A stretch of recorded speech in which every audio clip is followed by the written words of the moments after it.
So welcome. I'm very pleased to be here today with His Excellency Dr. Ashraf Ghani, standing and friendly relations that we have between our two countries. We have had productive, positive talks, and I would also like to highlight a few important points that we have discussed. First, Sweden's support and engagement of Afghanistan is very broad. It includes military, political, and police support, and of course, humanitarian. And it's a long-term development cooperation. I also underlined that our commitment is long-lasting. Afghanistan is, in fact, the largest receiver of Swedish bilateral aid, and Sweden has committed up to 8.5 billion Swedish kronor over the next 10 years.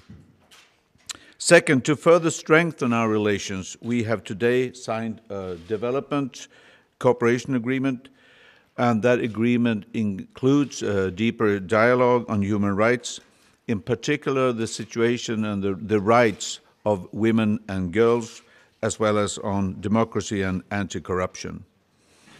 The people of Afghanistan have Sweden's full support in their pursuit of peace and democracy. And when President Ghani took over about a year ago, it was the first peaceful transfer of power in more than 100 years. And Sweden supports President Ghani's commitment to peace process. Please, Mr. President. Thank you, Mr. Prime Minister. It's a great pleasure outside, but it's these warm hearts that give us the confidence. We've just celebrated the 75th anniversary of our friendship.